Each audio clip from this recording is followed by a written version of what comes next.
말 가치가 어디 있느냐. 아멘. 말세를 살아가는 우리는 참되고 유일하신 하나님만을 의지하는 그런 신앙의 자세로 살아가야 합니다. 하나님이 정하신 심판의 날이 이르게 되면 교만하고 자만했던 자들에게 철저하게 하나님의 심판이 임할 것입니다. 그때 우상을 섬기던 어리석은 자들은 자신들이 얼마나 헛되고 허망한 것들을 숭배했는지 쫓았는지 깨닫게 되는 것이죠. 명절도 다가오고 있지만 만군의 여호와의 날도 다가오고 있음을 기억하면서 참 신앙으로 말세를 살아가고 또 참 신앙을 나누고 전할 수 있는 우리들 되길 소망합니다. 본문을 통해서 말씀하고 있는 심판의 목적 두 가지만 함께 살펴보겠습니다. 심판의 목적은 첫째, 피할 길이 오직 하나님뿐이다. 피할 길은 오직 하나님밖에 없음을 알리는 것입니다.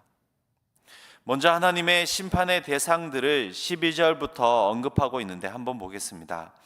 모든 교만한 자, 거만한 자, 자고한 자, 곧 스스로 높은 채 하는 자, 또 레바논 모든 백향목과 바산의 모든 상수리 나무와 같이 세상에 위용이 있고 아름다운 모든 것, 무성하고 크나큰 모든 것, 더불어 모든 높은 망대와 모든 견고한 성벽, 또 불을 상징하는 모든 다시스의 배와 눈과 허영심을 만족시켰던 모든 아름다운 조각물에 심판이 임할 것이다 이야기합니다. 이러한 것들을 언급한 것은 이 모든 것들이 유다가 하나님을 배신하고 하나님보다 더 의뢰하고 의지하였던 것이기 때문에 그렇습니다. 다시 말해서 유다는 하나님 대신 군사적인 능력들, 경제적인 부와 물질적인 풍요, 그리고 헛되고 헛된 우상들을 믿고 그것으로 자신들의 안위와 만족을 삼으려 했다라는 것이죠.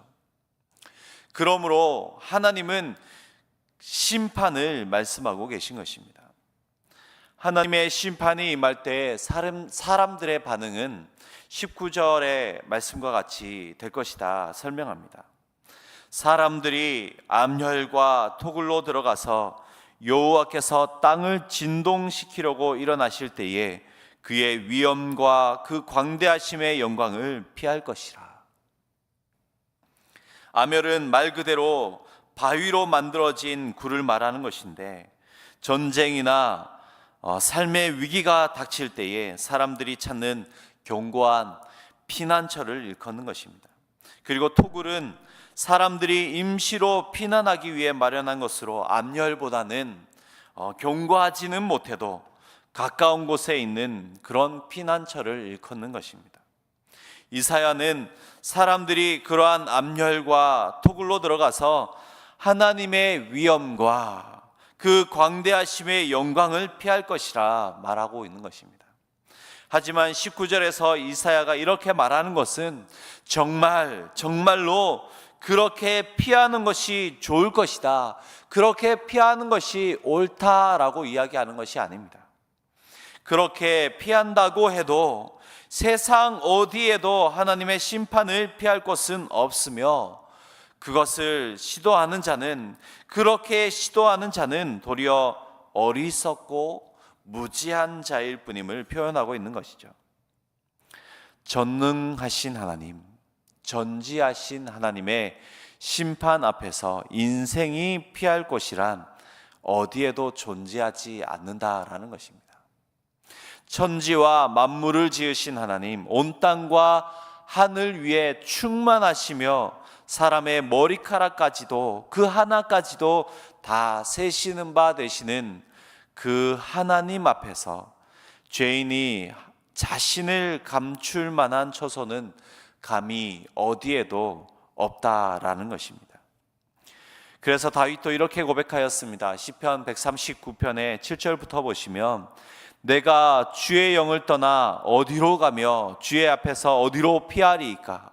내가 하늘에 올라갈지라도 거기 계시며 스올에 내 자리를 펼지라도 거기 계시나이다. 내가 새벽 날개를 치며 바다 끝에 가서 거주할지라도 거기서도 주의 손이 나를 인도하시며 주의 오른손이 나를 붙드시리이다.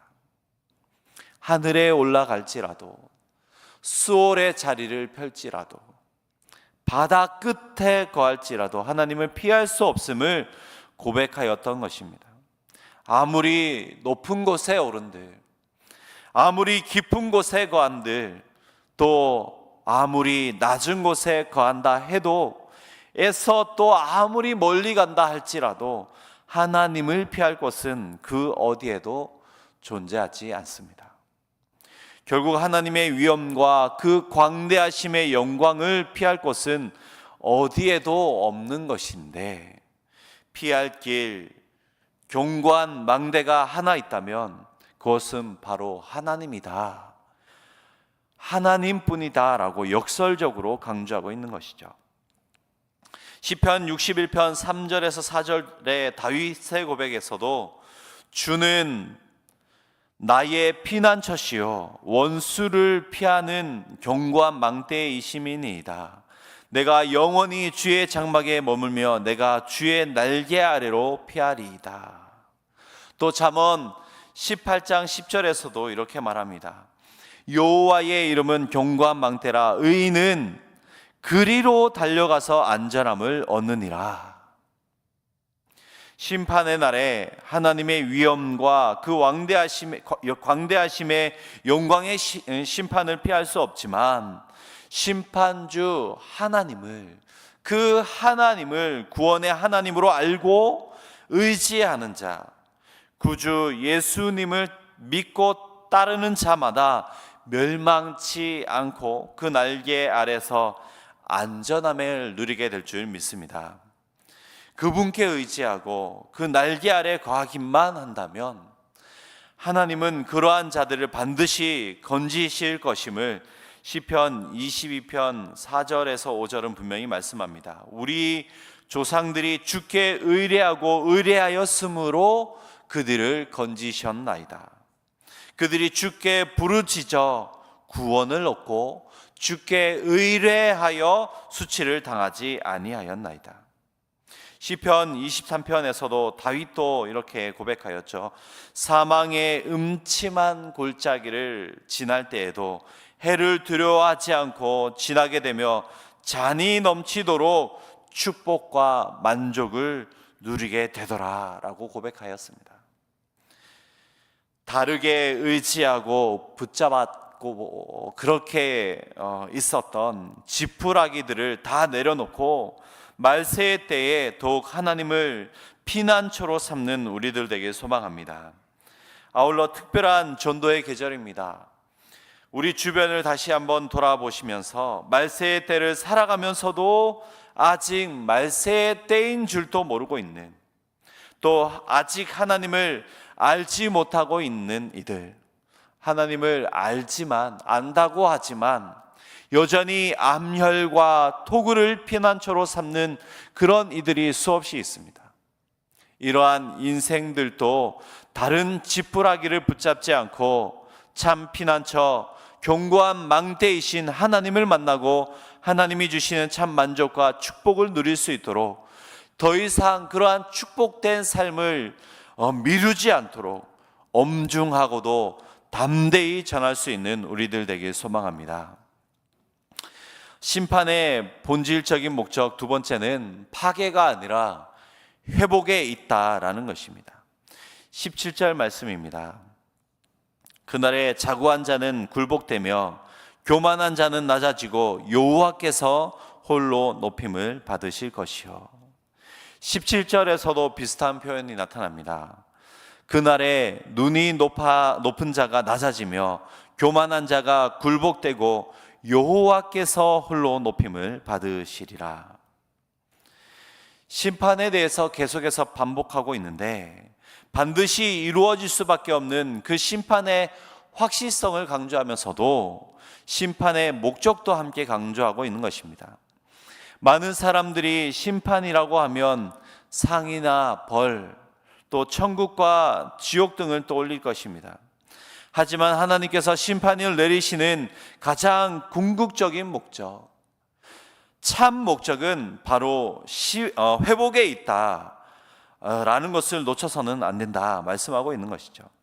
다시 말해서 잘못되고 틀어져 있는 것을 바로 잡기 위함이고, 마땅히 되어져야 할 일들을 온전하게 하기 위함이며, 허물어지고 무너진 것들을 다시 굳건하게 견고하게 세우고, 없어져야 하고 배척되어져야 할 것들을 소멸시키시고 다시 하나님의 온전하시고 완전한 질서로 세우시기 위함이 심판이다라는 것입니다.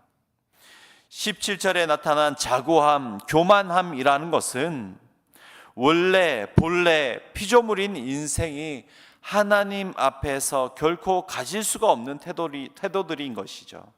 특별히 가져서도 안 되는 그런 태도들입니다. 인생이 하나님 앞에 보여야 할 마땅한 바는 경외함인 것이죠. 찬양인 것이죠. 경배의 삶인 것입니다. 그러므로 자고한 자가 굴복되며 교만한 자가 낮아지는 것은 그릇된 것, 어그러져 있던 것이 바른 방향을 잡는 것이며, 오로지 하나님만 높임을 받으시는 것으로의 회복인 것입니다. 마땅히 회복되어져야 할 그 질서가, 하나님의 질서가 회복되어지는 것, 그렇게 온전하게 질서를 찾아가는 것이 심판의 목적인 것이죠. 말씀을 적용하면서 먼저는 우리 삶에 어그러지고 바로 잡아야 할 회복의 모습은 무엇인지 다시 한번 돌아보길 소망합니다. 경외함이 온전히 서 있습니까? 찬양함이 온전히 서 있습니까? 경배가 온전히 서 있습니까? 피조물인 우리가 하나님 앞에 마땅히 가져야 할 그러한 신앙의 모습, 삶의 모습이 온전히 회복되어지길 소망합니다. 더 나아가서 경외함, 찬양함, 경배함, 그러한 모습들이 하나님께 마땅히 올려드려져야 할 마땅한 질서가 무너져 있는 곳에 말세의 날을 분명히 전하며 또 나누며 회복의 역사를 온전하게 이루어갈 수 있는 우리의 삶의 터전들, 또 오늘 이 하루의 온전한 삶의 모습들이 되어지길 소망합니다. 오늘